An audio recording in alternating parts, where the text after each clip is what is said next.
Friends, welcome to my channel. ఈరోజు అయితే మా అమ్మ చేసిన మరో వంటతోటి వచ్చేసాను. అదే ఫిష్ కర్రీ. మా అమ్మ ఫిష్ కర్రీ చేస్తే అది ఎంత బాగుంటుందని మాటలో చెప్పలేను.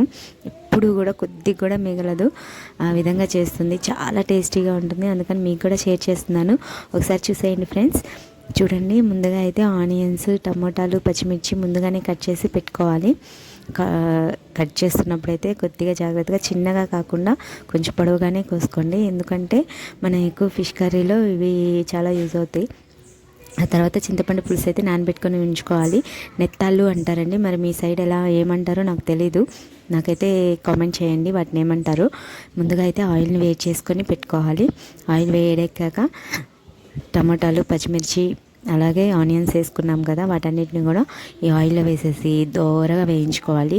ఆ విధంగా ఎర్రగాను అవ్వకూడదు, మరి వేగకుండానూ ఉండకూడదు. దోరగా వేయించుకొని అల్లం వెల్లుల్లి పేస్ట్ వేయాలి. అల్లం వెల్లుల్లి పేస్ట్ వేసి బాగా వేయించుకోవాలి. బాగా వేగిన తర్వాతనే మనం పులుసు అనేది పోయాలండి, లేకపోతే టేస్ట్ అనేది మారిపోతుంది.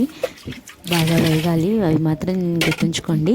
ఆ తర్వాత వేగిన తర్వాత పులుసు పోసాం కదా, అది బాగా ఉడికిన తర్వాత మనం మిర్చి పౌడర్ వేయాలి. పసుపు, సాల్ట్ కూడా వేసేసుకోవాలి. ఎందుకంటే ఇప్పుడు వేసే సాల్టే మన ముక్కలకి మంచిగా పడుతుంది. లేకపోతే సాల్ట్ అనేది లేకపోతే టేస్ట్ అనేది ఉండదు కదా. ఒకసారి అయితే అది చూసుకోండి. మొత్తం కూడా అన్ని ఇంగ్రీడియంట్స్ వేసిన తర్వాత ఒకసారి టేస్ట్ చూడండి. ఏది వేసినా కానీ ఇప్పుడే వేయగలం, లేకపోతే ముక్క అనేది చెదిరిపోతుంది తర్వాత. సో అన్నీ వేసాక మంచిగా చెక్ చేసుకొని ఆ తర్వాత నెత్తాలు కూడా వేసేయండి. మొత్తం ఉడికిపోయిన తర్వాత ఒకసారి టేస్ట్ చేసి చూడండి.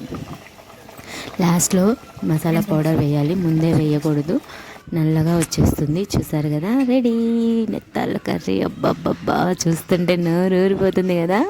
మీకు అలానే ఉందా? మరి నా ఛానల్ సబ్స్క్రైబ్ చేసుకోండి. ఇలాంటి కొత్త కొత్త వీడియోస్ కోసం ప్లీజ్ ఫ్రెండ్స్. ఒక్కసారి ప్లేట్లో వేసుకొని తింటుంటే ఉంది నా సామిరంగా ప్లేట్ మొత్తం ఖాళీ చేసేయాల్సిందే, అంత బాగుంది. మా అమ్మ చేసే ఫిష్ కర్రీ మీకు నచ్చిందా? నచ్చితే నా ఛానల్ని సబ్స్క్రైబ్ చేసుకోండి. Thank you friends, thanks for watching. Bye.